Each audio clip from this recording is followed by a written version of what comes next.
함께 살펴볼 말씀은 오늘 오전에 대독해 주셨던 그 본문을 다시 한번 대독하겠습니다. 누가복음 15장 1절로 6절 본문을 대독하겠습니다. 모든 세리와 죄인들이 말씀을 들으러 가까이 나아오니 바리새인과 서기관들이 수군거려 이르되 이 사람이 죄인을 영접하고 음식을 같이 먹는다 하더라. 예수께서 그들에게 이 비유로 이르시되 너희 중에 어떤 사람이 양 100마리가 있는데 그 중에 하나를 잃으면 99마리를 들에 두고 그 잃은 것을 찾아내기까지 찾아다니지 아니하겠느냐. 또 찾아낸즉 즐거워 어깨에 메고 집에 와서 그 벗과 이웃을 불러 모으고 말하되 나와 함께 즐기자. 나의 잃은 양을 찾아내었노라 하리라. 내가 너희에게 이르노니 이와 같이 죄인 한 사람이 회개하면 하늘에서는 회개할 것 없는 의인 99으로 말미암아 기뻐하는 것보다 더하리라. 아멘. 아멘.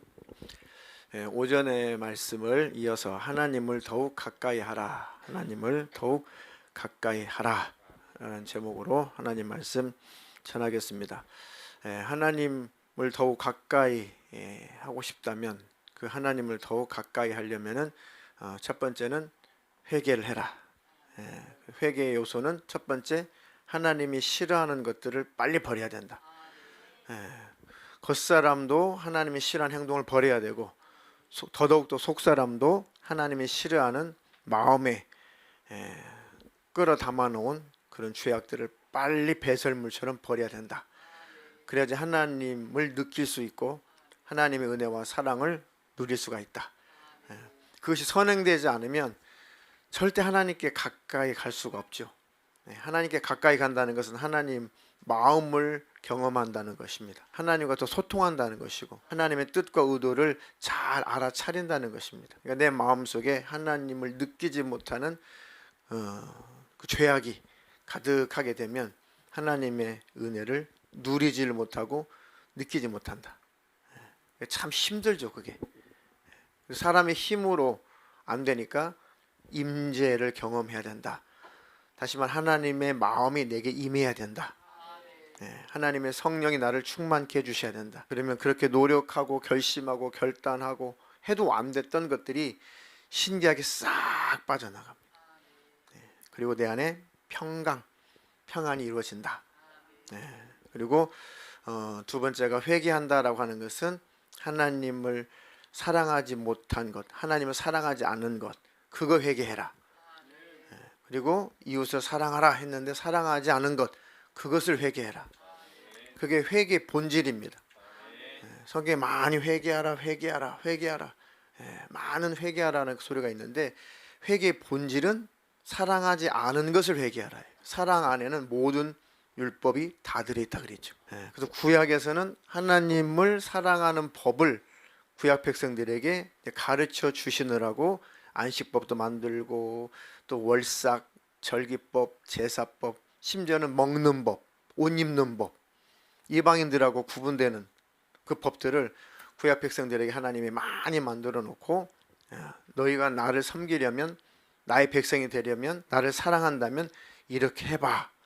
그런데 단 한 사람도 그 법대로 산 사람이 없죠. 심지어는 제사장들마저도 사사기에 보니까 다 타락해서 온전한 사람이 하나도 없습니다. 의인은 없나니 하나도 없다.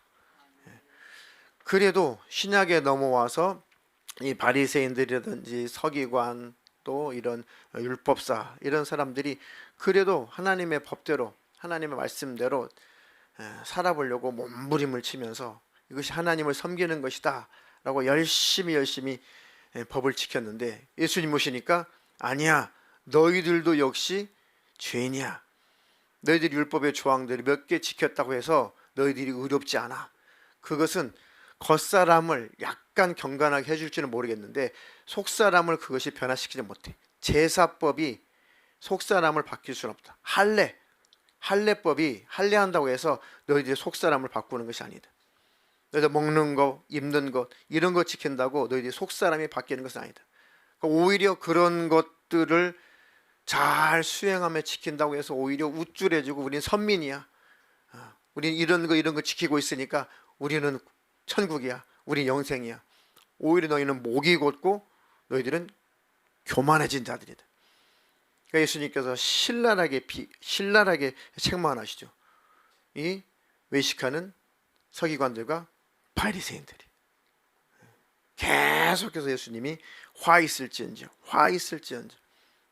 빨리 하나님 앞에, 하나님, 난 하나님을 마음을 다하여 목숨을 다하여 뜻을 다하여 정성을 다하여 하나님을 사랑하며 사는 것이 내 삶인데, 그것이 인간의 본분인데 하나님, 저는 그렇게 살지 못했습니다. 자백한 자는 구원이에요. 고백하면 구원입니다. 하나님, 마음을 너의 이웃을 내 몸처럼 사랑하라. 그렇게 살아야 된다. 이게 내 법이다. 하나님의 법을 정했는데 네 마음대로 살지 말고 내 법대로 살아. 이게 예수 믿는 거거든요. 그럼 어떻게 하나님 법대로 사는 겁니까? 내가 너에게 법을 주는데 서로 사랑해라.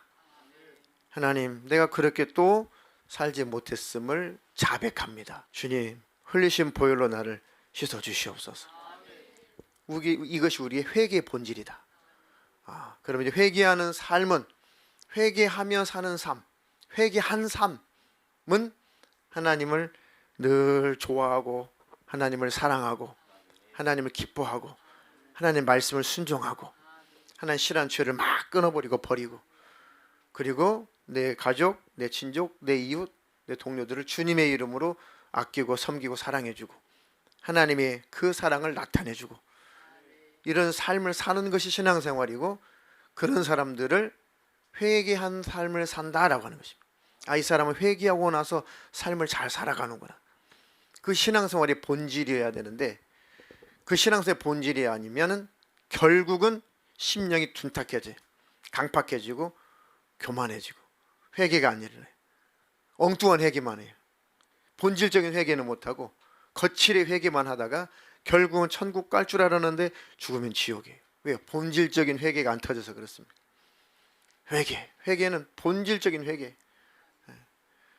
마지막 사람의 세상 떠날 때 정말 본질적인 회개를 하기까지 하나님이 기다리세요. 다 무너질 때까지, 하나님 앞에 무릎을 꿇을 때까지. 하나님을 알고 있어서 하나님 앞에 무릎 꿇는 건 아니에요. 하나님의 존재를 안다고 그것이 하나님을 믿는 게 아니에요. 그게 하나님 따르는 것은 아닙니다. 세상 사람들도 알아요. 하나님, 예수는 기독교인들이 구주로 믿는 그런 신이다. 다 지식으로 알고 있어요. 그렇다고 그들이 거듭났나요? 그렇다고 그들이 천국 가나요? 그렇다고 그들이 영생하나요? 아니에요. 우리 마음으로 하나님께 무릎을 꿇어야 돼요. 하나님은 정말 나에게 은혜 하나님이십니다. 하나님의 은혜를 베풀지 않았으면 어떻게 나 같은 존재가 천국에 들어갈 수가 있습니까? 이게 본질적인 회개입니다. 삶을 아무리 잘 살고도 마지막 운명하기 전에 정말 예수 있는 사람, 정말 믿음 있는 사람, 진짜 회개가 무엇인지 아는 사람은 딱 그 고백하고 가요. 주님 흘리신 보혈로 이 죄인 씻어 주십시오. 내 영혼을 주님께 의탁합니다. 내 영혼 받아주십시오. 그 겸손한 진실한 그 고백이 하늘 문을 열게 하시고 그 나라 천국에 들어가는 것입니다. 그래서 날마다 하나님 앞에 더 가까이 가려면은 회개를 해야 된다. 그 회개는 하나님을 사랑하는 것이다. 이웃을 사랑하는 것이다. 사랑한 만큼 하나님이 느껴진다. 서로 막 아끼고 사랑하면 하나님의 마음이 우리 안에서 강력하게 역사를 하죠. 이것이 하나님의 사랑이구나. 오늘 이어서 마태복음 11장 28절로 30절 대독하시겠습니다. 수고하고 무거운 짐진 자들아 다 내게로 오라. 내가 너희를 쉬게 하리라. 나는 마음이 온유하고 겸손하니 나의 멍에를 메고 내게 배우라. 그리하면 너희 마음이 쉼을 얻으리니 이는 내 멍에는 쉽고 내 짐은 가벼움이라 하시니라. 아멘. 수고하고 무거운 짐진 자들아 다 내게로 오라. 인생 자체가 고난이죠. 인생 자체가 수고입니다. 어린아이가 태어나서 엄마 그 젖을 빠는 모습을 보세요. 살겠다고 땀 빡 흘리면서 있는 힘을 다해서 살겠다고 엄마 젖을 빨아요. 신기합니다. 신기해. 수고하고 했어야 그냥 먹고 사는 겁니다. 어릴 때부터 그래. 자, 그것은 아담 이후에 우리가 하나님께서 우리에게 주신 일반적인 그 축복을 우리가 뺏겼기 때문에 그렇습니다. 수고하지 않아도 일하지 않아도 땀 흘리지 않아도 충분히 육신이 먹고 마시고 입고 쓰고 잘 것 다 하는 말을 해내 놓으셨는데 에덴에서 쫓겨난 다음에 이제 이마에 땀을 흘려야 이제 일해야지만이 겨우 이제 먹고 살 수 있는 그런 경제 활동을 하게 되죠. 그런 짐은 그래도 감당할 수가 있습니다. 죄의 짐은 우리가 감당 못해요. 죄악의 짐은 우리가 감당할 수 없어요. 그러니까 진짜 죄악의 짐을 아주 무겁게 여기는 사람, 그들이 정말 예수 뜨겁게 만납니다. 제가 오전에 간증했잖아요. 저는 죄의 짐을 무겁게 지고 살질 않았어요. 아니 내가 뭐 그렇게 잘못했냐 이거지. 아니 나는 나름 뭐 공부를 썩 잘한 건 아니지만 그래도 나름 모범생으로 지냈고 학창 시절을 집에서도 좀 열심히 일했어요. 집에 갔다 오면 책가방 두고 저희 때만 해도 뭐 공부할 수 있나요? 일단 끝나면 일손이 바쁘니까 밭으로 가야 되고 논으로 가야 되고 쉬는 날이었습니까? 쉬는 날 어디 있어요? 겨울에는 장작 패야 돼 나무에서. 뭐 어르신들한테 죄송하지만 뭐 저희 마을은 우리 집은 그랬어요. 겨울이면은 그냥 나무 갖다가 베고 말리고 썰어가지고 장작도 패고 좀 쌓아놔야 또 그 다음에 말려서 그 다음 돌아온 이제 겨울에 이제 그 장작을 떼니까요. 말라야 떼거든요. 나름 그래도 산다고 살았는데 교회를 다니면서 예수님이 너 때문에 피 흘려 죽었대. 그래서 그게 정말 이해가 안 갔다니까요. 아니 그래 내가 뭐 잘못한 것도 있고 뭐 그렇지만 그렇다고 예수님이 나 때문에 피 흘려 죽을 만큼 내가 그렇게 잘못한 게 맞나? 정말 그게 해결이 안 돼가지고 정말 힘들었어요. 그러니까 은혜가 밋밋하게 다가오는 거죠. 십자가의 은혜가 그래 뭐 죄가 없는 사람이 어디 있어? 맞아 나 어릴 때 말 안 들은 것도 있고 뭐 이런 수준이죠. 공부 열심히 안 한 것도 있고 부모님 말씀 안 듣는 것도 있고 뭐 동생과 싸운 것도 있고 언니한테 덤빈 우리 어릴 때는 누나를 언니라고 불렀어요. 언니한테 덤벼든 것도 있고 뭐 그런 정도 수준에서 죄를 생각하니까 이게 뜨거운 십자가의 은혜가 은혜스럽지 않는 거죠. 그러니까 결국 그런 것 때문에 예수님 피 흘렸다고? 언니한테 덤빈 거, 동생하고 싸운 거, 뭐 그런 죄 때문에 예수님 피 흘렸다고? 그러니까 참 은혜가 은혜스럽지 않는 거예요. 왜? 내가 안 보이니까, 나를 모르니까. 그런데 진짜 성령으로 예수님을 만나보니까 나도 모르게 짊어지고 있었던 그 죄의 짐이 엄청나게 크고 무거웠더라 이거죠. 그러니까 예수님을 만나니까 내가 얼마나 무거운 짐을 지고 있는지, 얼마나 큰 죄악의 짐을 지고 있는지, 사망의 그 짐을 지고 있는지 비로소 깨달아지니까 아이고 예수님 나 좀 살려주세요. 예수님 날 용서해 주세요. 그렇게 비로소 온전한 본질적인 회개가 터지니까 그 주님의 십자가의 은혜가 은혜스럽다 이거죠. 야, 주님 피 흘리지 않았다면 나는 지옥 갈 뻔했구나. 나는 멸망할 뻔했구나. 그렇게 죄악의 그 짐이 무겁게 느껴지는 사람들 다 내게로 오라. 내가 너희를 쉬게 하리라. 죄악의 무게가 잘 느껴지지 않는 사람 너 오라. 제가 그랬으니까요. 그래도 와라. 그러면 주님이 가르쳐 주십니다. 아 그렇구나. 이것이 죄의 본질이구나. 하나님을 떠난, 하나님을 등진 이 제일 큰 죄거든요. 그게 죄인지 몰랐단 말이에요. 그게 제일 큰 죄가 하나님을 떠난 죄, 하나님을 버린 죄, 하나님을 모르고 하나님을 업신여긴 죄가 제일 하나님을 무시하는 죄가 큰 죄인데 그걸 나중에 하나님이 성령으로 가르쳐 주시니까 이 죄악의 중압감을 느끼게 되고 예수님으로 말미암아 또 해결이 되고 무거운 죄짐을 지고 계신 분들 다 예수 안에서 해결을 하셨겠지만 또 삶 속에서 찾아오는 그 죄의 중압감들도 다 해결하시며 사시기를 축원합니다. 또 질병의 문제, 물질의 문제, 가정의 문제, 여러 가지 삶의 어려움의 문제 그것들조차도 그 짐조차도 주님이 해결해 주십니다. 하나님 나라 천국을 사모하고 그 나라에 들어가는 것이 신앙생활의 목적이긴 하지만 육신을 가지고 있기 때문에 하나님이 그 사정도 잘 알아요. 이해가 되시죠? 그리고 우리가 기도할 때, 병들어서 기도할 때 주님이 나의 질고를 이미 짊어지셨으니 어떻게 하셔서 채찍에 맞으셔서 내 이 질고를 이미 짊어지셨으니까 주님 나는 이제 주님의 공로로 건강하게 살게 해주세요 라고 기도할 수 있는 자격이 있는 거죠. 질고가 질병의 고통이라는 뜻입니다. 예수님이 채찍에 맞아서 온 육체가 갈기갈기 찢어지시면서 엄청난 통증, 엄청난 고통을 다 겪었어요.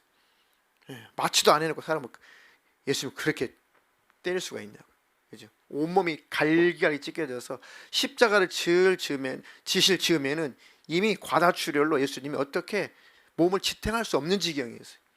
그러니까 십자가를 메고 골고다로 올라갈 수 있는 기력이 없으니까 구레네 시몬을 불러다 강제로 십자가를 지게 해서 그 골고다 언덕에 오르게 하신 거죠. 그 예수님의 그 십자가의 피 흘리신 그 은혜가, 그 공로가 항상 내 심령을 지배해야 된다. 나를 장악해야 된다. 이 세상에서 살면서 우리가 찾아오는 질병의 고통도 예수님의 채찍에 맞으셔서 해결했으니까 주님 그 은혜에 감사합니다. 그러면 나를 강건케 해주십시오. 원수 악한 영은 다 떠나가게 해주시고 성령으로 충만케 해주십시오. 하나님의 자녀의 권한이고 권리입니다. 기도하라고 하셨어요. 예수님의 공로를 항상 의지해서 기도하세요. 주님 피 흘리셨으니 내 죄를 씻어주십시오. 주님이 징계를 다 당하셨으니 나와 하나님과는 늘 화평하게 해주십시오. 주님 채찍 맞으셨으니 나를 강건케 해주십시오. 건강의 문제를 짚고 넘어가면 건강의 문제는 또 자기도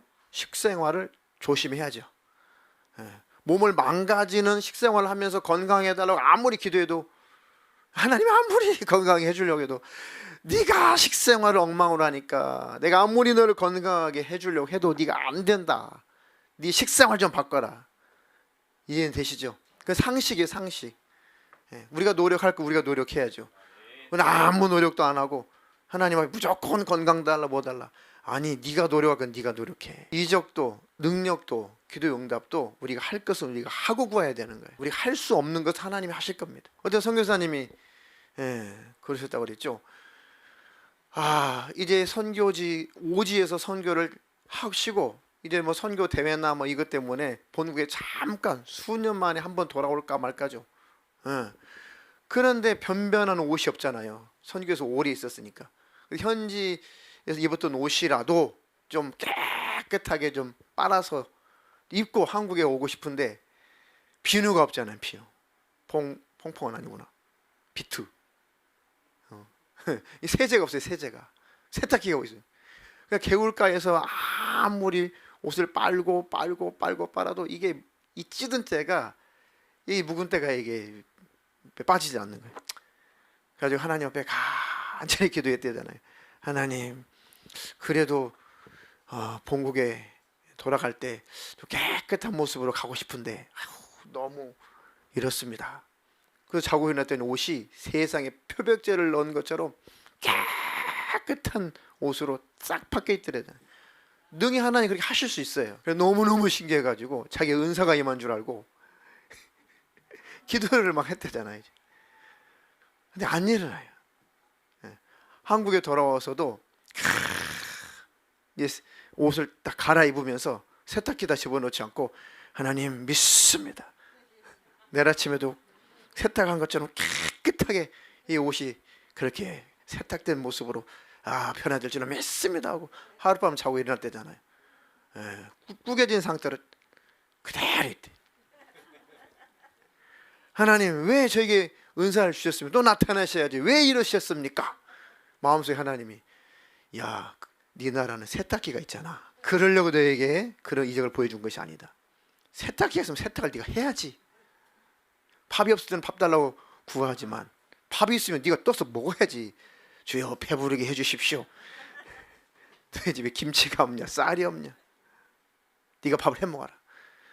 기독교들이 어리석으면 안 돼요. 이적과 능력 은사를 잘못 오해하면 안 됩니다. 수고하고 무거운 짐자들아 다 내게로 오라. 내가 너희를 쉬게 하리라.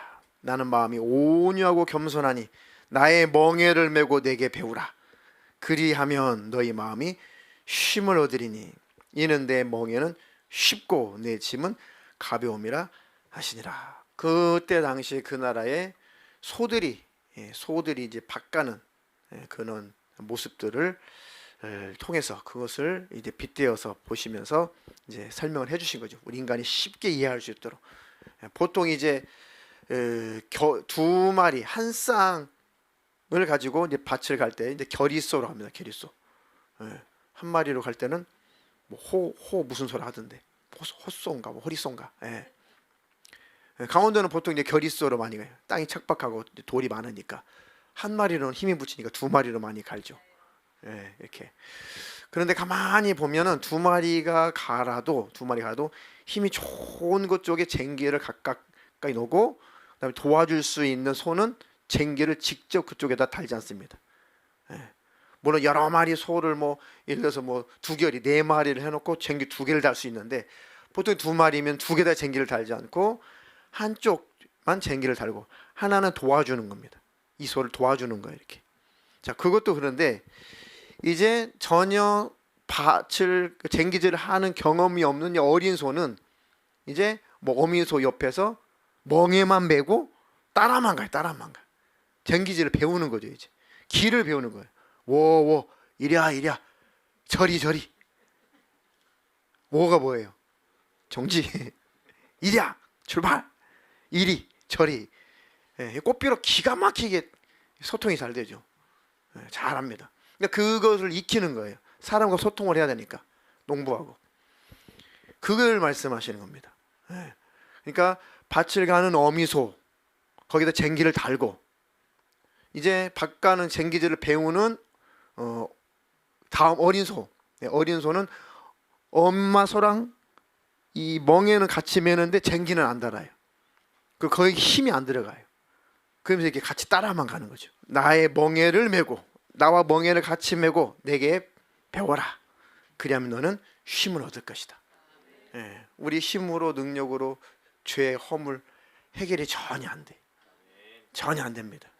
그러니까 주님께서 십자가에 오르셔서 우리 죄악의 문제 다 처리하셨어요. 우리가 그 사실을 받아들이고 그 죄의 사함을 주신 하나님 앞에 감사하는 것입니다. 그리고 날마다 내가 또 실수하고 넘어지고 했을 때마다 날마다 주님을 찾는 거예요. 주의 보혈로 나를 씻어주세요. 씻어주세요. 이게 주님과 나와 평생 같이 멍에를 메고 같이 천국까지 가는 겁니다. 쉽죠. 그러니까 우리는 자백하고 우리는 고백하고 주의 보혈의 공로 의지해서 회개하면 되니까 같은 방향으로 가기는 가되 그죠? 짐은 주님이 다 짊어지시고 가신다. 그것도 못하면 지옥이죠. 주님과 함께하지 않으면 그래서 멸망입니다. 그래서 은혜로 하나님 나라 천국에 들어가는데 그것마저도 안 한다면 지옥인 거예요. 주님을 그래서 떠나면 죄의 짐은 내가 지고 내가 지옥 가야 돼요. 주님과 함께하면 천국입니다. 이렇게 주님이 다 준비해 놓으셨어요. 다 준비해 놓으셨어요.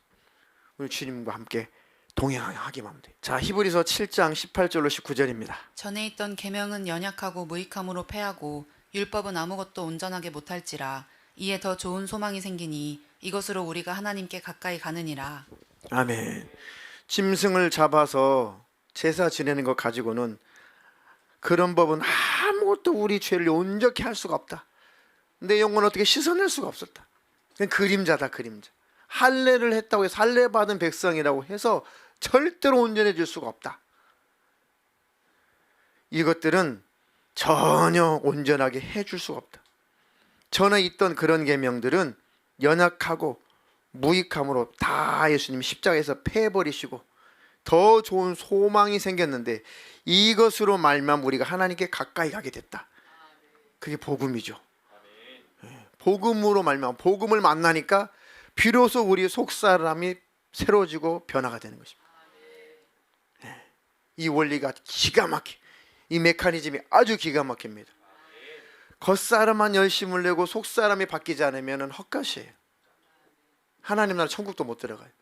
근데 반대로 속사람이 복음으로 말미암아 그 은혜로 속사람이 하나님의 은혜, 십자가의 은혜, 주님의 피 흘리신 그 은혜가 내 안에 충만한 만큼, 젖어진 만큼 우리 신앙 양심이 살아날 거 아니에요.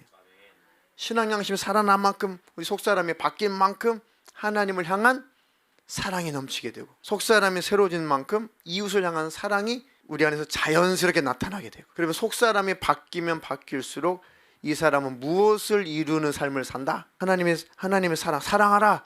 그걸 뭐라고 해? 그 뭘 뭐라고 그래? 그 율법이라고 해요. 기가 막히죠. 예. 그러니까 속 사람이 바뀌면 우리 삶은 율법을 완성을 할 수 없지만, 그죠? 그 율법을 이루면서 사는 거예요. 왜? 율법은 사랑하라는 거니까.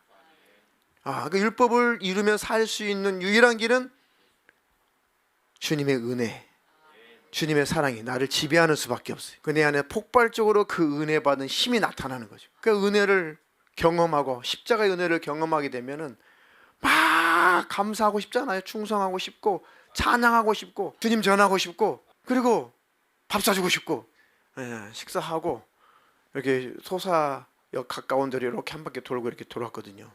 그런데 어떤 노 신사분께서 할머니하고 할아버지하고 두 분이서 이렇게 길을 잘 걸으시는데 제가 횡단보도에 이렇게 딱 있었거든요. 근데 그 할아버지께서 모자 딱 예쁘게 쓰시고 마스크도 딱 쓰시고 이게 딱 가까이 오셔요 저한테. 그래가지고 저한테 안녕하세요 그래요. 그래가지고 제가 쳐다봤죠. 예, 근데 저를 아시나요? 저를 아시나요? 이렇게 여쭤봤어요. 예, 저를 아시나요? 했더니 저를 딱 쳐다보시면서 예수 믿으세요. 근데 가슴이 찡하더라고요. 할아버지가 예수 믿으세요. 가슴이 찡하더라고요. 그래서 제가 예수 믿습니다. 고맙습니다. 그러시더라고요. 고맙습니다. 그죠? 성령이 충만할 때 전도해 보세요. 예수 믿으세요. 상대방이 저 믿습니다. 그러면 고마워. 잘했다 고맙다. 그리고 이제 저 횡단보도 이쪽으로 건넜고 저분은 저쪽 횡단보를 건너시려고 서 계시더라고요. 몇 번 돌아봤어요. 나도 저렇게 살아야겠다. 나도 저렇게 살아야겠다. 겉모습도 깔끔하시고 속사람도 깔끔하시고 할머니도 잘 모시고 다니고. 그리고 제가 멀리서 봤는데 또 어떤 또 노인분한테 이분이 또 가다가 이제 딱 걸리니까 또 인사를 해요. 멀리서 못 들었는데 똑같은 것 같아요. 안녕하세요. 그 사람도 저 아세요? 예수 믿으세요. 근데 그 아주머니도 표정이 저도 믿습니다라는 표정 같아요. 할아버지가 안심을 하고 끄떡끄떡하면서 가시더라고. 나도 예수에 좀 절여져야겠다. 복음에 좀 절여져야겠다. 내가 좀 복음에 좀 장아찌가 돼야겠다. 복음의 장아찌 나오면 복음이 나와. 그죠? 장아찌 얼마나 짜요. 그죠?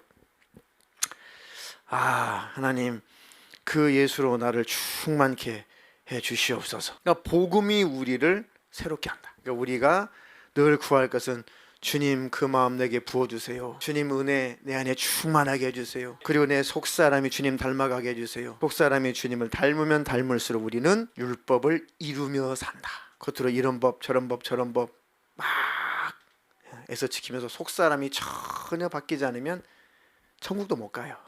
그런 사람 회개도 안 터집니다. 복음이 만나야 회개가 터지더라고요. 은혜를 알아야 회개가 터지. 사랑이 임해야 회개가 터지. 진실한 눈물, 뜨거운 눈물은 사랑을 경험할 때 나오는 거예요. 거칠어로 열심 내는 것은 제가 해보니까 교만만 쌓여요. 내 의만 쌓여요. 그런데 복음이 나를 바꿉니다. 속사람 바꿔요. 그리고 겉사람도 열심을 내게 하는데 즐겁게 해요. 자원하게 하고 기쁘게 합니다. 그리고 온전한 사랑은 계산하지 않습니다. 하나님께 계산하잖아요. 우리가 천국에 좋은 집 주님이 주신다니까 감사하죠. 그죠? 멸관 주신다니까 감사하죠. 그런데 목적이 좋은 집 얻으려고 일하는 사람, 멸관 받으려고 일하는 사람, 그 목적이 아니어도 주님의 이름으로 일하면 좋은 집 주시고 멸관 주시는데 굳이 목적이 좋은 집 가지려고 좋은 멸관 받으려고 그 목적으로 열심히 주의 일을 한다면 얼마나 좀 천하냐, 천박스럽냐. 하나님이 그런 하나님이신가? 하나님의 은혜가 그 수준의 은혜입니까? 좀 대가 좀 얻어내려고 일한다면 얼마나 하나님 은혜가 싸구려냐고요. 그 사람에게는. 아니에요. 하나님 저 아무것도 보상 안 해주셔서 좋은데 너무 하나님께 감사해서 저 하나님 일 하고 싶어요. 그럼 더 고급스러운 집을 주실 거예요. 재료가 좋으니까. 진실되니까. 율법은 아무것도 온전케 하지 못할지라 더 좋은 소망이 생기니 이것으로 우리가 하나님께 가까이 가느니라. 그 주님 앞에 더 복음으로 가까이 가시기를 축원합니다. 그래서 지난주에도 수요일날 설교했듯이 감사가 회복되어야 된다. 하나님 내 안에 감사가 회복되게 해주세요. 그 오지에서 선교하는 그 선교사님이 너무 감격스러웠대잖아요. 막 운전하면서 가도 눈물이 나고 길을 걷다가도 눈물이 나고, 하나님 이 오지에, 이 말도 안 통하는 이곳에, 낙후된 이곳에, 참 변변치 않은 이곳에 이들에게 복음을 전할 수 있도록 나를 파송해 주셔서 너무 고맙습니다. 이 일을 맡겨주셔서 너무 감사합니다. 막 감사가 솟아나니까 막 눈물이 샘솟듯 일어난다. 그 친구 선교사님 그 간증을 듣고 맞다, 내가 잘못 살았구나. 하나님, 나는 이런 핑계 저런 핑계, 하나님 나 이것 때문에 고민스러워요. 이번에 수련회 때문에 고민스러워요. 청년들 때문에 고민스럽고, 우리 학생 때문에 고통스럽고, 예배 안 나오는 누구 때문에 고통스럽고, 하나님 맨날 이렇게 치근덕대고 살았는데, 하나님 그런 일을 맡겨주셔서 감사합니다. 바꿔야겠구나. 생각을, 기도를 해도 이 생각을, 마인드를 바꿔야겠구나. 그냥 예수 믿게 해주신 거 감사, 천국 주신 거 감사. 현실적인 문제가 있거든 하나님 앞에 믿음으로 나오시면 우리 예수님 해결하실 것입니다. 마가복음 1장 32절로 34절. 저물어 해질 때에 모든 병자와 귀신 들린 자를 예수께 데려오니 온 동네가 그 문 앞에 모였더라. 예수께서 각종 병이 든 많은 사람을 고치시며 많은 귀신을 내쫓으시되 귀신이 자기를 알므로 그 말하는 것을 허락하지 아니하시니라. 아멘. 해가 저물었을 때 모든 병든 자들, 귀신 들린 자를 예수님께로 막 데리고 오니까 온 동네가 그 문 앞에 모였다. 그 예수님께서 바라보시고 각종 병이 든 많은 사람들을 고치시고 많은 귀신들을 내쫓으시되, 귀신이 예수님이 어떤 분인지 알기 때문에 막 귀신이 막 말을 하죠. 허락하지 않았죠. 예수님은 성령으로 증거받기를 원하지 귀신 따위 때문에 증거받기를 원치 않으세요. 잠잠해. 네가 나를 증거할 권한이 없어. 성령으로 나의 자녀들이 나를 증거할 것이다. 귀신의 증거를 받고 싶지 않아요. 예수님은 하나님의 성령으로 말하면 하나님의 자녀들 통해서 예수님이 증거되기를 원하시는 거지. 그래서 천사들에게도 복음 전도를 주지 않았어요. 우리에게 주셨지. 그 영광스러운 직분을 우리에게 주셨어요. 주님, 복음을 전할 수 있는 이 아름다운 직책을 내게 주셔서 감사합니다. 그러니까 복음의 저자야 그 감사가 나오지. 아이고, 복음에 젖지 못하면은 전도할 때 얼마나 이거 억지로 하려면 부담스럽습니까? 막 얼마나 부담스러워요. 힘들죠. 거절당할 때 막 무안하고. 하나님 앞에 현실적인 문제를 가지고 올 때 하나님은 그것도 해결하신다. 해결받을 힘이 없는 그런 분들을 하나님께 데리고 와도 고쳐주신다. 본인이 나오면은 더 큰 역사가 있지만은 본인이 나올 힘이 없으면 누군가가 데려서라도 와라. 그러면 하나님 그것도 역사를 하신다. 어떻게든 문제를 해결해 주시려고 하시는 그 하나님께 가까이 나와야 해. 야고보서 4장 7절로 8절. 그런즉 너희는 하나님께 복종할지어다. 마귀를 대적하라. 그리하면 너희를 피하리라. 하나님을 가까이 하라. 그리하면 너희를 가까이 하시리라. 죄인들아, 손을 깨끗이 하라. 두 마음을 품은 자들아, 마음을 성결하게 하라. 아멘. 마귀를 대적해라. 그리하면 너희를 피하리라. 마귀가 아무리 센 것 같아도 절대 전지전능하지 않습니다. 예수님의 이름을 대적하면 피하는 존재예요. 절대 속으면 안 됩니다. 이게 막 우리 해코지 하니까 굉장한 것 같죠.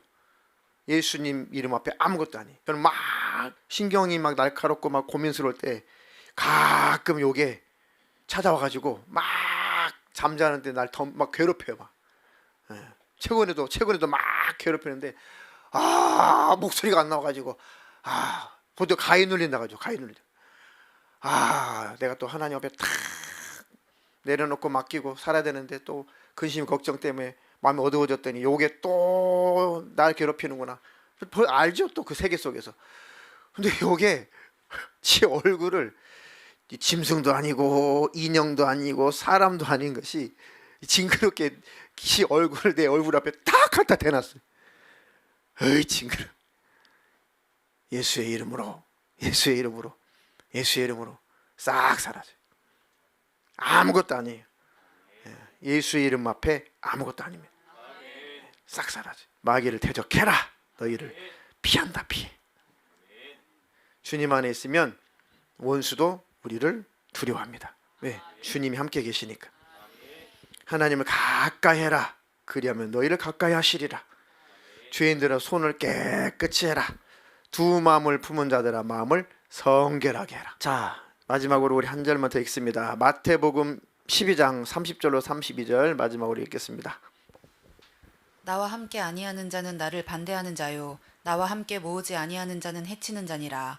그러므로 내가 너희에게 이르노니 사람에 대한 모든 죄와 모독은 사하심을 얻되 성령을 모독하는 것은 사하심을 얻지 못하겠고 또 누구든지 말로 인자를 거역하면 사하심을 얻되 누구든지 말로 성령을 거역하면 이 세상과 오는 세상에서도 사하심을 얻지 못하리라. 자, 하나님과 더 가까워지는 길은 하나님 나라를 위해서, 주님의 복음을 위해서 함께 주님과 동역하는 겁니다. 그렇게 힘쓸 때 주님과 더 가까워질 수가 있어요. 그 방향이 같은 거예요.